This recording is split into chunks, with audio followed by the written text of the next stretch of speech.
This tool is an enhanced version of the power of three theory, or the AMD pattern. Why?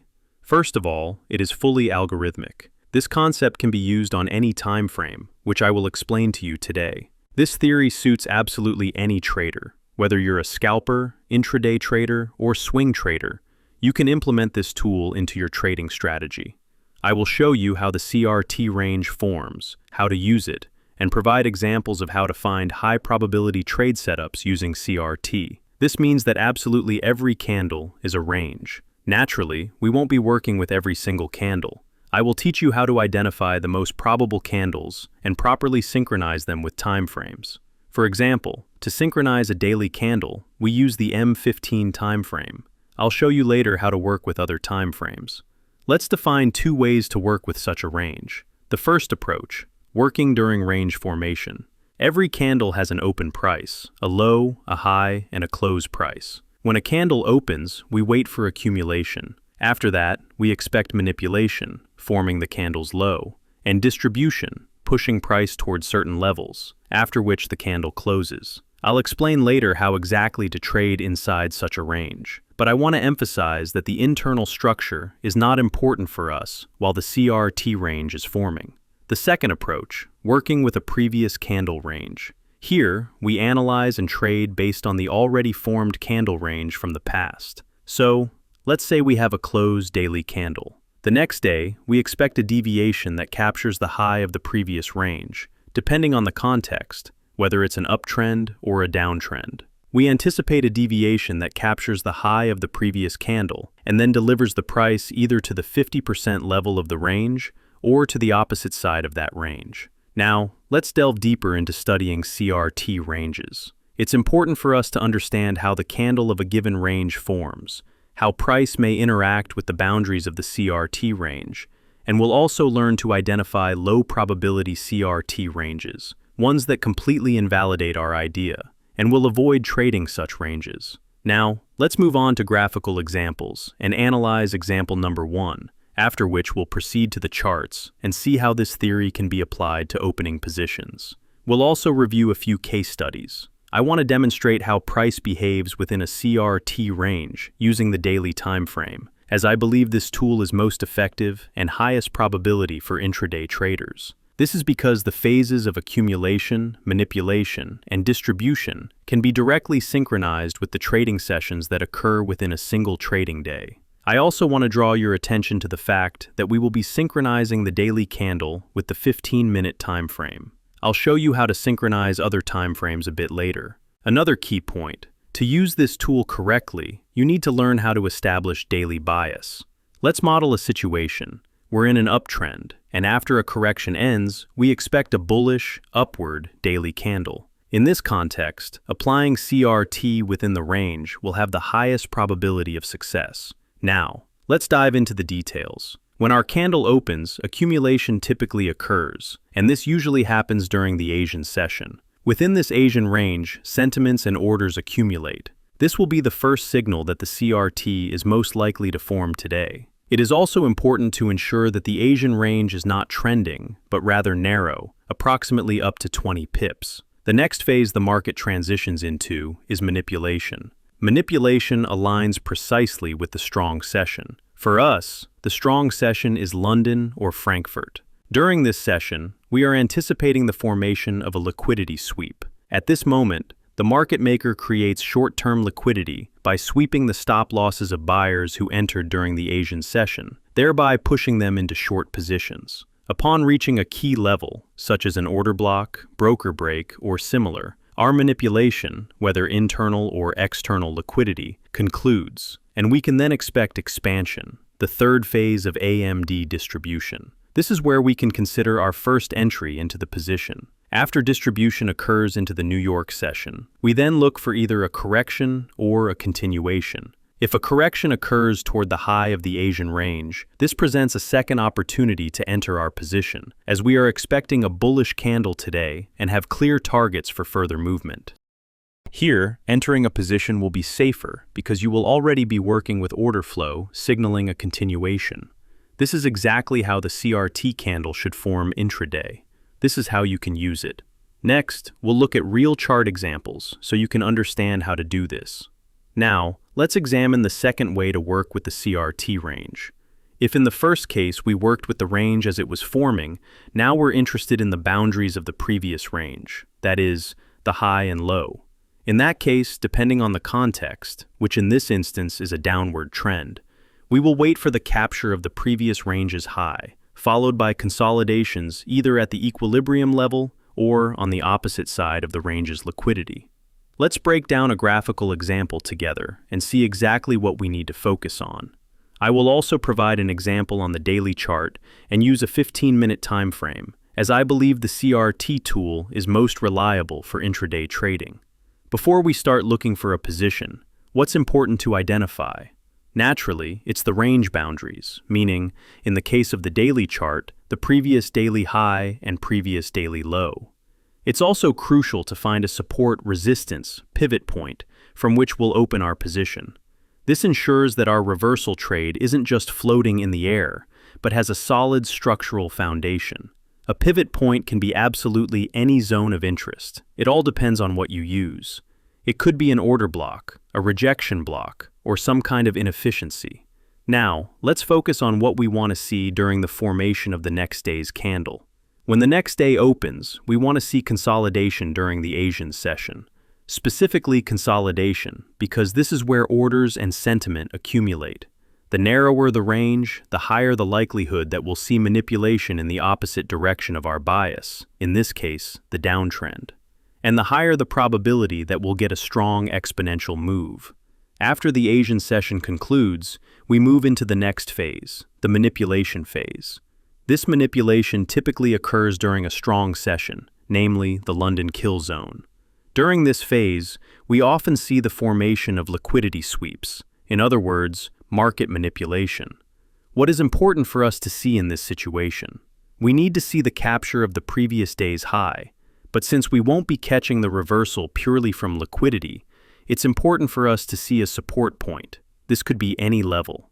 At this support point, we wait for confirmation that the swing low is complete, meaning the formation of a smart money reversal on lower time frames, such as M15 or M5. After such a reversal forms, whether of the first or second type, we open our short position, and the first take profit level will be either the Asian session low or the equilibrium level. This is the highest probability scenario, as we cannot know for sure where liquidity will be taken out that day. If you want to open a position for a larger risk-reward ratio, targeting more global objectives, then the logical take-profit level would be the previous day's low. Now, let's discuss the third possible scenario for the formation of a CRT range, namely its invalidation. Why is this important?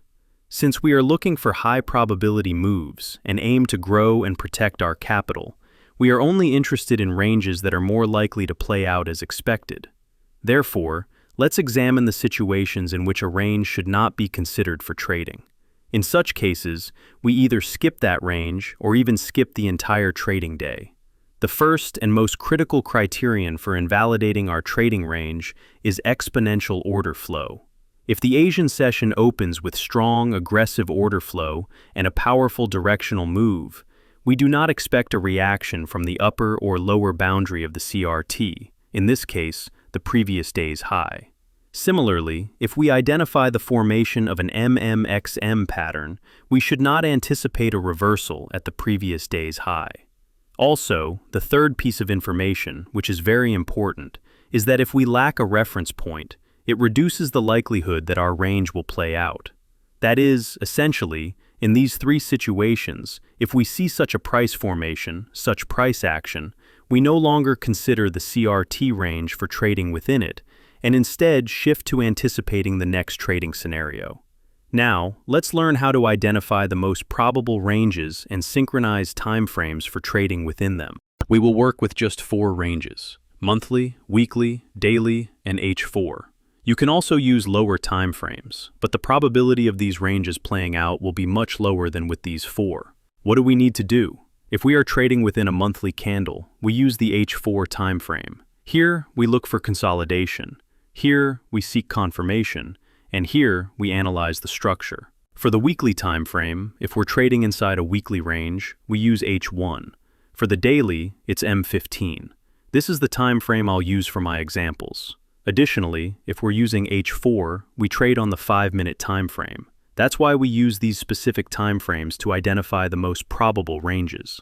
Now, let's look at real-life examples together. To determine the highest probability range, we need to identify the market context and its narrative of movement. Here, we see the local formation of a range. Price became trapped inside it, after which we witnessed liquidity being taken on the sell side.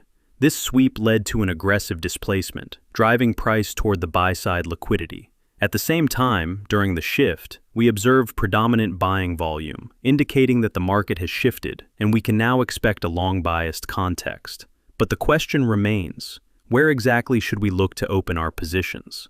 Naturally, we want discounted prices that are most likely to appear in areas of inefficiency, typically in the form of gaps. This is why we now need to clearly define the boundaries of our CRT range, the zone we'll be actively trading within. Since we're working with a daily chart but synchronizing it with the M15 time frame, we'll switch our focus to the 15-minute chart. To properly determine our trading approach, we need to utilize two key tools, the daily candle indicator and the session indicator. Let's scroll forward slightly and observe the market behavior at the daily open.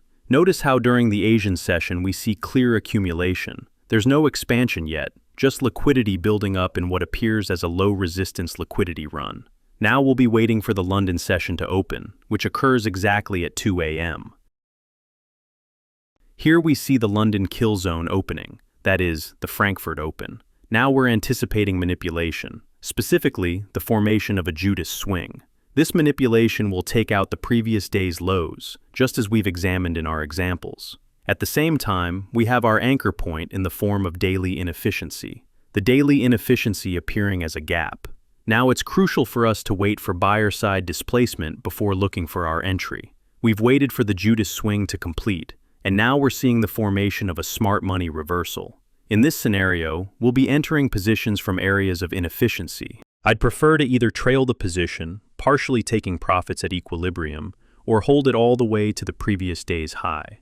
Especially since we're seeing a substantial liquidity cluster here, so in this case, we might attempt to ride the position like this.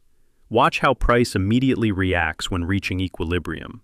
After hitting this equilibrium during distribution, we got a retracement, a pullback to the nearest inefficiency zone. Since we didn't witness the sweep of external liquidity, we'll be closing our positions at equilibrium. The next trading day doesn't concern us anymore. Naturally, there's a significant probability price might reach external liquidity, but since we close positions within the same trading day, it ultimately depends on your trading system. One could alternatively wait for the next liquidity sweep to materialize. Let's move to the second example. Now we'll examine another scenario, the formation of a CRT range during candle development and how to trade it. Here we can clearly see a fully established uptrend.